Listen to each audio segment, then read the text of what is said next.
और वो नौजवानों को मैं सलाम करता हूं जो हमारे भाषण सुनकर जज्बाती हो जाते हैं। मैं उन नौजवानों के मां बाप को सलाम करता हूं जिन्होंने ऐसे गयूर औलाद को, बेटी और बेटों को पैदा किया जिसमें जज्बात बाकी है।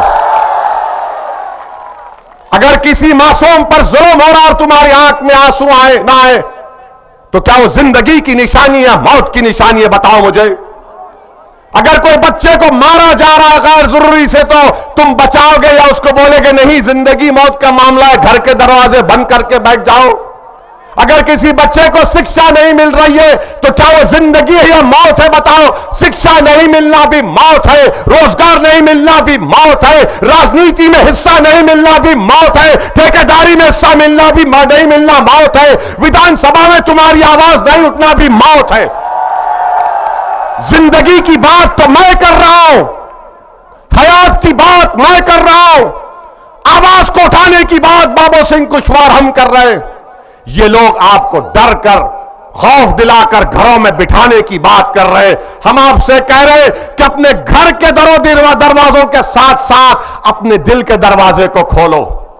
अपने दिल में जो दस्तक दे रहा है तुम्हारा दिल कि अब वक्त आ चुका है हिस्सेदारी का, साथ दो पतंग का, ओवैसी का और कुशवाहा का। एक मर्तबा अपने दिल पर यकीन कर लो, एक मर्तबा अपने दिल पर यकीन कर लो। याद रखो, दिमाग से पूछेंगे तो दिमाग बोलेगा सपा बीजेपी। जब दिल से पूछेंगे तो दिल क्या बोलेगा? दिल क्या बोलेगा? दिल बोलेगा प्यारे प्यार किया तो डरना क्या। ये एक तरफा मोहब्बत नहीं है। हाँ, मोहब्बत जिंदाबाद। चाचा मुगल आजम के दौर के हैं। वेरी गुड चाचा, मोहब्बत जिंदाबाद, नफरत मुर्दाबाद। और फिर अब बीजेपी के बारे में आप देखिए, मुख्यमंत्री और प्रधानमंत्री, हमने कहा था कि देखिए अब रिपब्लिक हम पर कैमरा लगा दिया, प्रधानमंत्री पर बोलते ही तैयार, क्योंकि इनके प्यारे का जिक्र हो रहा है। प्रधानमंत्री ने कह दिया कि सांड,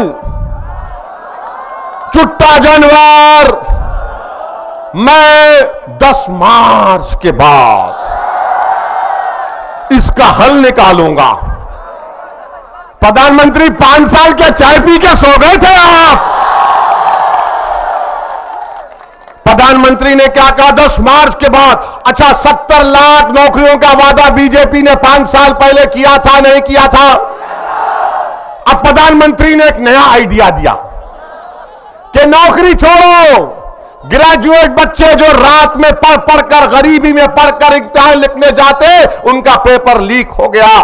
तो प्रधानमंत्री ने कहा बेटा बेटी फिक्र मत करो, तुम्हारी डिग्री तुम कचरे कुंडी में डाल दो, मैं तुमको गोबर से इनाम दूंगा। गोबर लो, पैसा कमाओ। क्या दिमाग है? आप कह रहे हैं कि छुट्टा सांड रात में फसल खा लेके बर्बाद कर देता है। तो प्रधानमंत्री ने कहा भाइयों बहनों, ये मोदी ही नहीं किया, एक किसान को मैंने 2 नौकरी दे दी। किसान बोला 2 नौकरी? हाँ, तुम दिन में मेहनत करो, रात में जाकर अपनी फसल की हिफाजत करो, यह भी मैंने किया। क्या दिमाग है? तो बाबा ने कहा है, बादशाह सलामत ने कह दिया तो वजीर को भी कुछ कहना पड़ेगा। तो वजीर ने कहा कि अगर मैं मुख्यमंत्री बन गया खुदा ना खास्ता, तो मैं एक सांड और एक गाय के ऊपर 900 रुपये दूंगा। अस्पताल के लिए पैसे नहीं, कोविड में ऑक्सीजन के लिए पैसे नहीं, डॉक्टरों की भर्ती के लिए पैसे नहीं, नौकरियों की भर्ती के लिए पैसे नहीं। तो योगी ने कहा एक सांड के ऊपर 900 रुपये। अब आप सुनिए, इनकी नाइंसाफी तकलीफ होगी आपको। उत्तर प्रदेश में जो विकलांग लोग हैं, अपाहिज, हैंडीकैप, उनको महाना जो पेंशन मिलता है 1000 रुपये।